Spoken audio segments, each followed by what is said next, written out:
রবীন্দ্র মুক্ত বিদ্যালয়ে পাঠরত প্রত্যেক শিক্ষার্থী আশা রাখি তোমরা প্রত্যেকে পড়াশোনা ভালো করে করছো। তার কারণ তোমাদের এক্সাম আর বেশি দিন বাকি নেই। অলরেডি তোমাদের রুটিন নিয়ে আমি বিস্তারিতভাবে আলোচনা করেছি এই চ্যানেলে।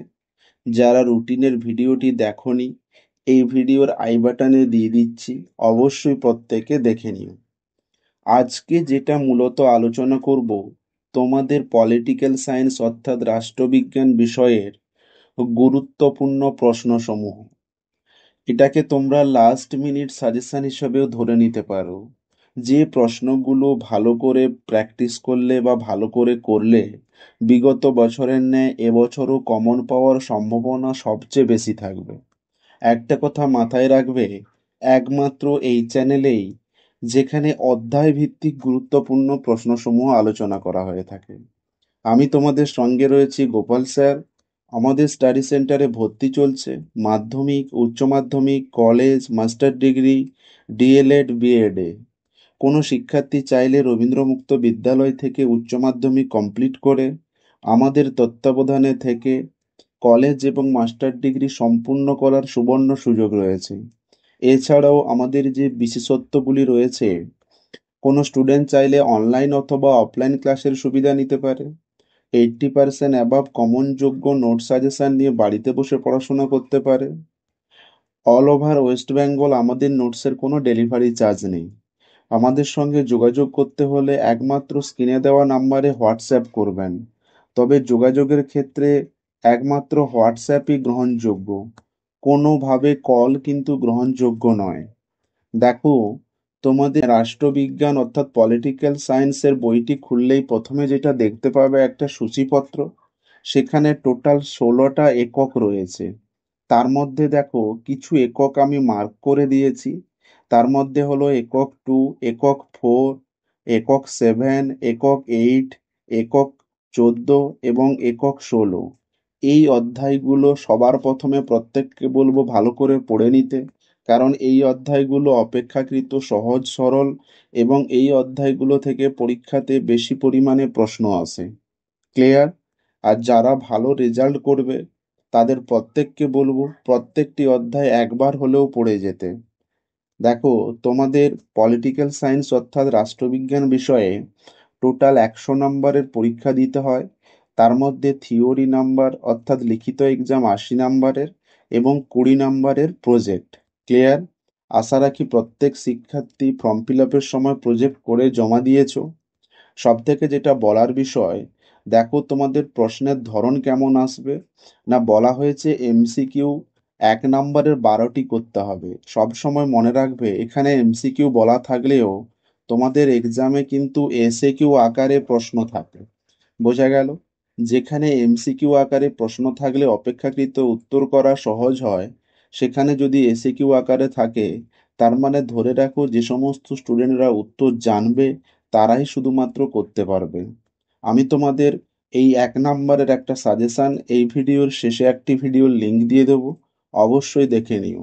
প্রত্যেককে বলবো ভিডিওটি প্রথম থেকে শেষ পর্যন্ত মনোযোগ সহকারে দেখতে, এবং এই ভিডিওর শেষে আমি কোন কোন ভিডিও সাজেস্ট করছি অবশ্যই সেই ভিডিওগুলোও দেখতে।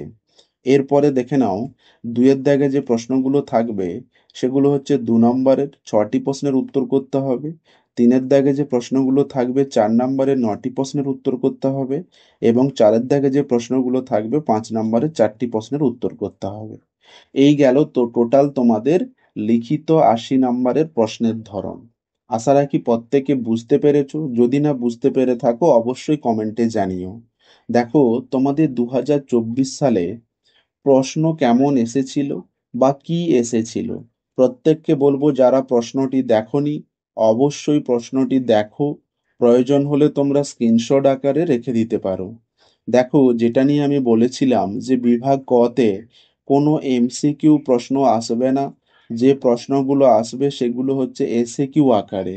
এখানে দেখতে পাচ্ছ টোটাল 16টি প্রশ্ন রয়েছে, এর মধ্যে তোমাদের 12টি প্রশ্নের উত্তর করতে হবে। এরপরে নেক্সট দেখো বিভাগ খতে 2 নম্বরের 6টি প্রশ্নের উত্তর, এবং নেক্সট দেখো বিভাগ গতে 4 নম্বরের 9টি প্রশ্নের উত্তর করতে হবে, এবং সর্বশেষ বিভাগ ঘতে 5 নম্বরে 4টি প্রশ্নের উত্তর তোমাদেরকে করে আসতে হবে। বোঝা গেল? এবার তোমাদের পরীক্ষায় পাস নাম্বার কত এই সংক্রান্ত একটি ভিডিও আমি এই ভিডিওর শেষে সাজেস্ট করব। অবশ্যই দেখে নিও যে ন্যূনতম কত পেলে তুমি পাস করবে, প্রজেক্টে কত পেতে হবে, লিখিত এক্সামে কত পেতে হবে। ক্লিয়ার? এছাড়াও পরীক্ষার হলে কি নিয়ে যেতে পারবে, কি নিয়ে যেতে পারবে না, এই সংক্রান্ত প্রশ্ন প্রত্যেকের মনেই থাকে। আমি এই সংক্রান্ত একটি ভিডিও এই ভিডিওর শেষে দেব। অবশ্যই দেখো।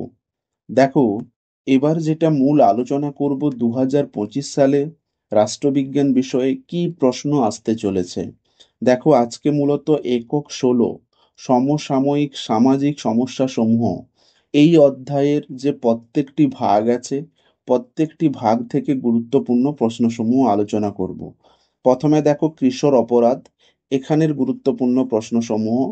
ভারতবর্ষের প্রেক্ষাপটে কিশোর অপরাধের প্রকৃতি আলোচনা করো, এইবারের পরীক্ষার জন্য খুবই গুরুত্বপূর্ণ। নেক্সট দেখো, ভারতে কিশোর অপরাধ দমন করার জন্য কি কি ব্যবস্থা গ্রহণ করা হয়েছে।